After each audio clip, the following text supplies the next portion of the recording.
എത്തേണ്ട മത്സരാർത്ഥിയാര്? ഒരു അധ്യാപികയാണ്. കലാലയ വിദ്യാർത്ഥിനിയായിരിക്കുമ്പോൾ പ്രസംഗ ക്വിസ് മത്സരങ്ങളിൽ നിരവധി സമ്മാനങ്ങൾ കരസ്ഥമാക്കിയ ഒരു മികച്ച വിദ്യാർത്ഥിനിയായിരുന്നു. മികച്ച പ്രഭാഷകയാണ്. നന്നായി എഴുതും. പത്തനംതിട്ട ജില്ലയിൽ നിന്നെത്തുന്നു അശ്വതി. എൻ്റെ പേര് അശ്വതി. ഞാൻ പത്തനംതിട്ട ജില്ലയിലെ മലയാലപ്പുഴ എന്ന ഗ്രാമത്തിൽ നിന്നാണ് വരുന്നത്. എൻ്റെ വീട്ടിൽ അച്ഛൻ, അമ്മ, അനിയത്തി എന്നിവരുണ്ട്. ഞാൻ MEd കംപ്ലീറ്റ് ചെയ്തതിന് ശേഷം എൻ്റെ പഞ്ചായത്തിൽ തന്നെ ഒരു ഗവൺമെൻറ് സ്കൂളിൽ ഗസ്റ്റ് ടീച്ചറായിട്ട് വർക്ക് ചെയ്യുകയാണ്. അശ്വമേധം കോട്ടയം എഡിഷനിലാണ് ഞാൻ പങ്കെടുത്തത്.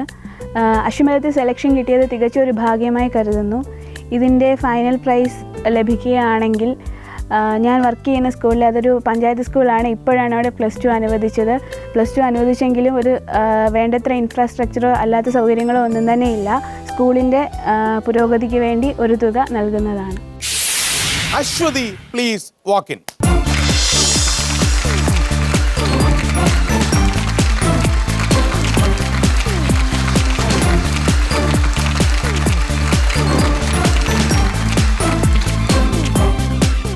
അശ്വതി ഇപ്പോ അധ്യാപികയായി ജോലിയിൽ പ്രവേശിച്ചു. രണ്ടാഴ്ചയായിരുന്നു. എങ്ങനെയുണ്ട് പഠിപ്പിക്കുന്ന പ്രവൃത്തി? കുറച്ച് ബുദ്ധിമുട്ടാണ്. പഠിക്കാൻ എങ്ങനെ ഉണ്ടായിരുന്നു? ഇത്രയില്ലായിരുന്നു. പ്രയാസമില്ലായിരുന്നു. അപ്പോ എത്രയോ പ്രയാസപ്പെട്ട് കാണും അശ്വതി പഠിച്ച കാലത്ത് പഠിപ്പിച്ച ആളുകൾ.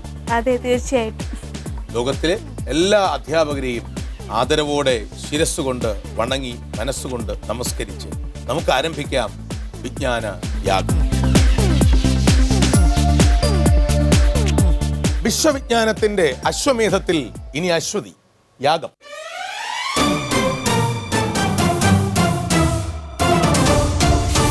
അശ്വതി, യാഗത്തിലെ ആദ്യ റൗണ്ടിൽ മിർ റിയൽറ്റേഴ്സ് നൽകുന്ന 1000 രൂപയിൽ തുടങ്ങുന്ന ആദ്യ കടമ്പയിലേക്ക് കടക്കുന്നതിന് മുൻപ് ശ്രീ VK ശ്രീരാമൻ, അശ്വതി എന്ന ആരംഭിച്ചു തുടങ്ങിയ ഈ അധ്യാപികയ്ക്ക് താങ്കൾക്ക് എന്ത് നിർദ്ദേശമാണ്, എന്ത് ഉപദേശമാണ് നൽകാൻ?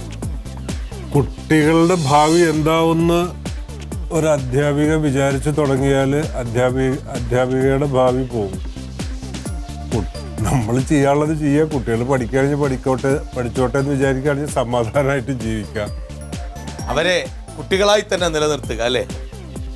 അല്ലാതെ അവരുടെ മുഴുവൻ നമ്മൾ ഏറ്റെടുക്കാൻ പോയാൽ അതെങ്ങും എത്തില്ല തോന്നുന്നു. നമ്മൾക്ക് അവരെ ഒരു അമ്മയെപ്പോലെ സ്നേഹിക്കുക, അവരുടെ വളർച്ചയിൽ നമ്മൾക്കൊരു ജിജ്ഞാസ ഉണ്ടായിരിക്കുക, അതിനപ്പുറത്തേക്കുള്ള ഒരു ഉത്തരവാദിത്തം ഏറ്റെടുക്കേണ്ടതാണ്.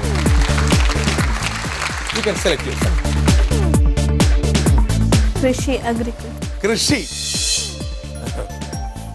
ശരി, ഞാൻ പറയുന്ന വാചകം ശരിയോ തെറ്റോ എന്ന് മാത്രം പറഞ്ഞാൽ മതി. കേരളത്തിൽ ആദ്യമായി മരച്ചീനി കൃഷി നടപ്പിലാക്കിയത്, മരച്ചീനി കൃഷി കൊണ്ടുവന്നത് വിശാഖം തിരുനാൾ രാജാവാണ്. ശരിയോ തെറ്റോ?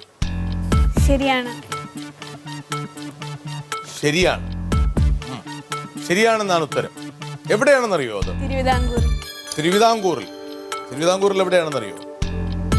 അതിന്റെ വിശദാംശങ്ങളിലേക്ക് കടക്കുന്നതിന് മുൻപ് അശ്വതി പറഞ്ഞ ഉത്തരം ശരിയാണ്. You have won ₹1000 from Mir Realtors. Shri VK Sreeraman, നമ്മുടെ തിരുവനന്തപുരം ജില്ലയുടെ തലസ്ഥാനത്തിലെ ഇന്നത്തെ ഏറ്റവും പ്രധാനപ്പെട്ട റെസിഡൻഷ്യൽ പ്രദേശങ്ങളിൽ ഒന്നായ ജവഹർ നഗർ എന്ന സ്ഥലമാണ് ആദ്യമായി കേരളത്തിൽ മരച്ചീനി കൃഷി ചെയ്ത സ്ഥലം. ആ സ്ഥലത്തിന്റെ പേര് മരച്ചീനി വിള എന്നായി. പിന്നീടാണ് അത് നഗരവൽകൃതമായ ജവഹർ നഗറായി മാറിയത്. രണ്ടാമത്തെ ബൗളിംഗ്.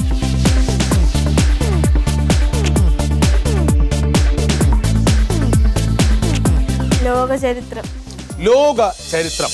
ശരി, ഓൾ ദ ബെസ്റ്റ്. ചരിത്രം ഇഷ്ടമാണല്ലേ? ഇഷ്ടമാണ്. സിറ്റി സ്റ്റേറ്റ്, നഗര രാഷ്ട്ര സങ്കല്പം ആവിഷ്കരിച്ചത് ആരാ? രണ്ടുത്തരങ്ങൾ തരാം, അതിൽ ശരി ഉത്തരമാണ് കണ്ടെത്തേണ്ടത്. Julius Caesar, പെരിക്ലീസ്.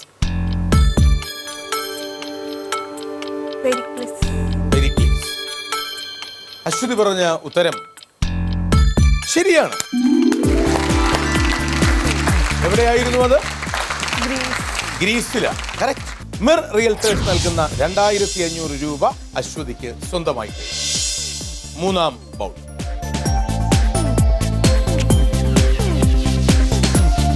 കടൽ. കടൽ. നോക്കട്ടെ, കാണിക്കും. കടൽ മനോഹരമായൊരു വിഷയമാണ്. താങ്കളോടുള്ള എൻ്റെ ചോദ്യം, പാക് സ്ട്രെയിറ്റ് എന്ന കടലിടുക്ക് ഏതൊക്കെ രാജ്യങ്ങൾക്ക് ഇടയിലാണ്? ഇന്ത്യ, ശ്രീലങ്ക. ചോയ്സ് വേണ്ട. Very good. ഇന്ത്യക്കും ശ്രീലങ്കയ്ക്കും ഇടയിലാണ് പാക് സ്ട്രെയിറ്റ്. കൃത്യമായി പറയാമോ പാക് സ്ട്രെയിറ്റ് ഏത് മുതൽ ഏതുവരെയാണെന്ന്? രാമസേതു. എന്താണ്? അല്ല, തലൈമന്നാർ. ശ്രീലങ്കയിലെ തലൈമന്നാർ മുതൽ ഇന്ത്യയിലെ ധനുഷ്കോടി വരെയാണ് അല്ലേ? അത് നീന്തിക്കടന്ന നീന്തൽ താരമാണ് മലയാളിയായ Sree SP Muraleedharan. Congratulations, you have won ₹5,000 from Mir Realtors. ഇനി നമ്മൾ 10,000 രൂപയുടെ ദൃശ്യ കടമ്പയിലേക്ക് കടക്കുന്നു. റെഡി? വിശ്വജ്ഞാനത്തിന്റെ അശ്വമേധത്തിൽ അശ്വതിയുടെ മുന്നിലേക്കൊരു ദൃശ്യം. ശ്രദ്ധിച്ചു നോക്കിക്കൊള്ളൂ. തല താഴ്ത്തിയിട്ടുണ്ടോ? ഇല്ല. ആ ചിത്രം നോക്കൂ. അദ്ദേഹം നിൽക്കുന്ന പോസ്ചർ, അദ്ദേഹത്തിന്റെ ബോഡി ലാംഗ്വേജ് വളരെ കോൺഫിഡന്റ് ആയ, ധീരനായ, സന്തോഷവാനായ ഒരാളിന്റെ മുഖമാണോ ഇപ്പോൾ അദ്ദേഹത്തിന്? അല്ല. അദ്ദേഹത്തിന്റെ കൈകൾ അദ്ദേഹം മുന്നിൽ കൂട്ടിക്കെട്ടിയിരിക്കുന്നു. ഈ ഒരു ബോഡി ലാംഗ്വേജ്, ഒരു കുറ്റബോധം നിലനിൽക്കുന്നുണ്ടോ അദ്ദേഹത്തിന്റെ മുഖത്ത്? ആരാണ് ഇദ്ദേഹം? അദ്ദേഹം എവിടെയാണ് ഇപ്പോൾ നിൽക്കുന്നത്?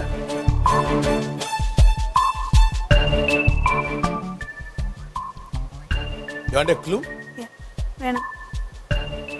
അദ്ദേഹത്തിന്റെ പേരിന്റെ ആദ്യ ഭാഗം ലോകത്തിലെ വിസ്തൃതമായ ഒരു പുരസ്കാരത്തിന്റെ പേരാണ്. ഇദ്ദേഹം മഹാനായ ഒരു കായിക താരമാണ്. Oscar Pistorius. ശരിയായ ഉത്തരം. Congratulations, you have won ₹10,000 from Mir Realtors.